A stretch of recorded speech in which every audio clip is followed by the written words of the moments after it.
One time I texted my ex and I was like, hey, I hope that you're doing okay. I know that you can be really solitary and like you don't like sharing your feelings with people, so you can always reach out to me. And he responded with, thanks. I think about you when I jerk off sometimes.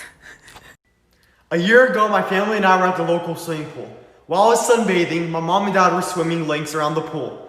My mom sees my dad catching his breath on the edge of the pool, goes up behind him, kisses him on the neck, then dunks him under the water. While she was holding him there, ignoring the flailing of his arms, my actual dad swam past her.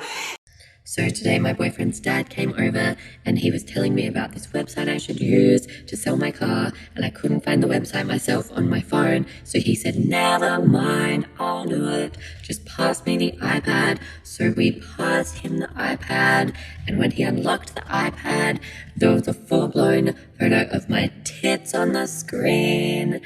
And he said, there's a photo of Gabby on the screen, and Alex had to quickly fumble around trying to get it off the screen. And then we all had to sit there going through the website together while everyone was still thinking about my tits on the screen, and I don't know what to do. Yeah, what do you think is 2003? So yesterday one of my roommates asked to talk to me in private, and he says, hey, I really like you living here, but could you please stop leaving your dildo in the bathroom sink? And I said, what? And he goes, yeah, the last time I had to move it, it was still warm and it made me really uncomfortable. And I was like, what is he talking about?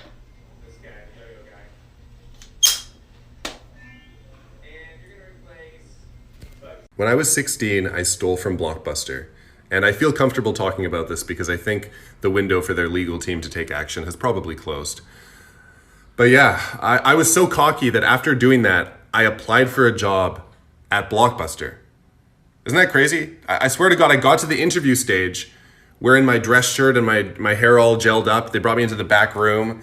And as I'm sitting there, I swear to God, I look over the guy's shoulder and there's a bulletin board with all these low quality security camera pictures. And I'm in the pictures. Like, I'm in a lot of the pictures. And I asked the guy, I'm like, oh, what are all these pictures here? He's like, oh, these are all the losers that steal from Blockbuster. I was like, oh, is that... You ever catch any of those ne'er-do-wells? He's like, no. They'd never dare step foot in Blockbuster again. And then at the end, he asked me what my favorite movie was, and I said The Usual Suspects.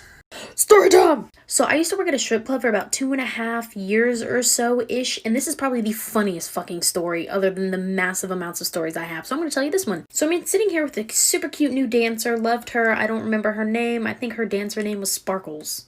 Original, right? So we're sitting there chatting up, going kiki, whatever, blah, and she just stops and goes, oh my god, no. And I'm like, girl, what's wrong? She's like, my stepdad is sitting right there at the bar. And me, I'm like, where, who, what, huh, which one? And she's like, that one, right there, staring directly at us. So I'm looking at him, he's looking at me, she's looking at him, she's looking at me, I'm looking at him, we're all looking at each other, right? And then he gets up and starts walking over. And she's like, fuck, let me pull my fucking G-string out of my vagina hole. And he simply walks up and says, I won't tell your mom if you don't. And she goes, please don't, she thinks I'm in a study group.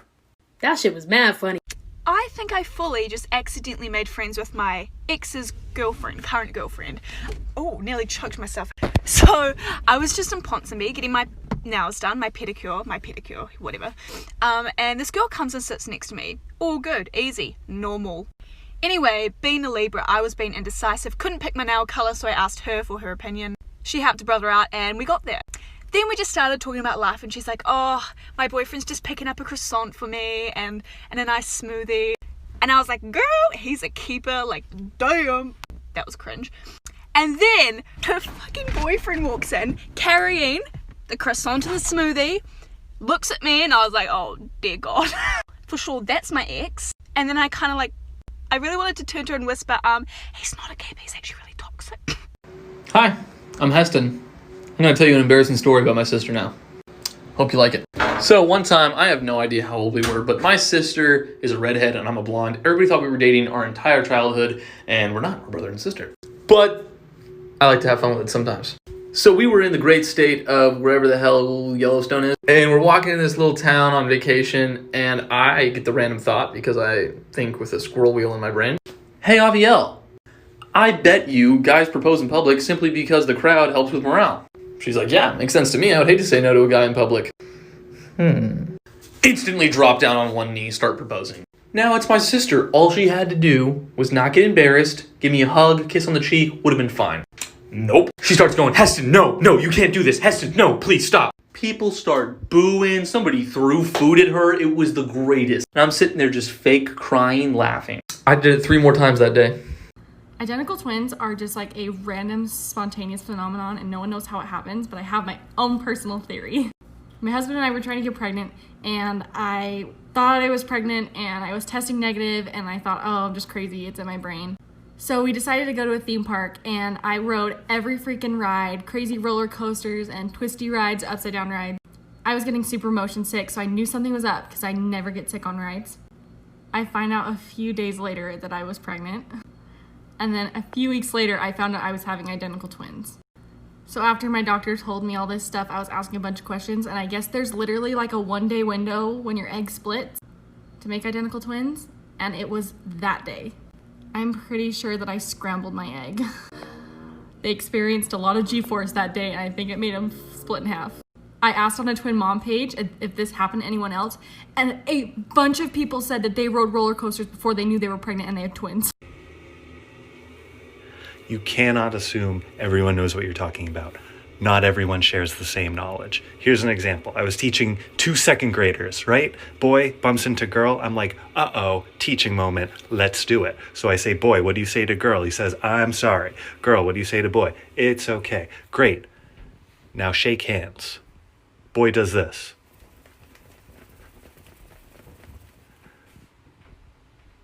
That's the funniest shit I've ever seen. I cannot teach after that. I'm a broken bag of giggles on the floor. And the poor kid's confused.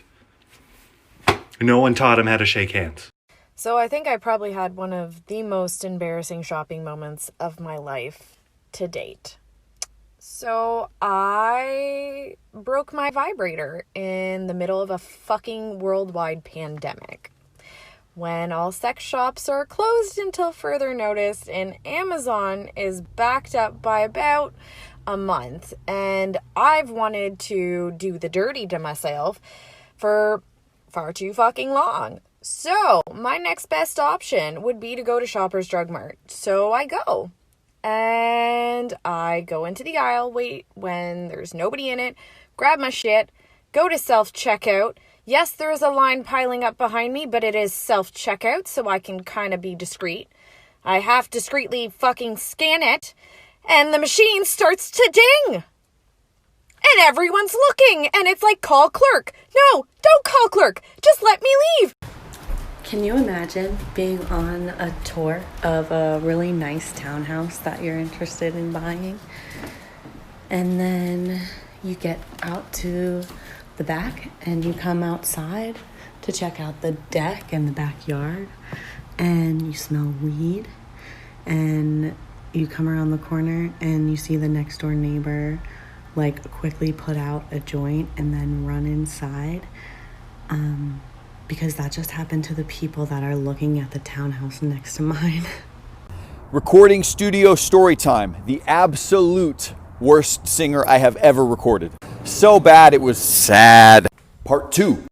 Okay, so quick recap. This guy comes in, obsessed with Michael Jackson, lays down what I can only assume is his best attempt at a Michael Jackson vocal, and it's terrible. So bad that when he listened, he cried. Tears, wet tears on his face. So I mix his song as best I can and send him on his way. Okay, so the next day I record this rapper, and he records a song called Stack and Paper. For the country dads who don't know, the phrase stack and paper means you've got so much cash, you got to make physical stacks of it. So much cash, get it? So much. So when we're done with the song, the guy, ironically, says he doesn't have enough money to pay for the session. And he's like, it's cool though, you can just send me the song and I will come back and pay tomorrow. And I'm like, oh, I'll send you a song. Sent in the Michael Jackson guy song. He got home and listened and figured it out. Was pissed, but guess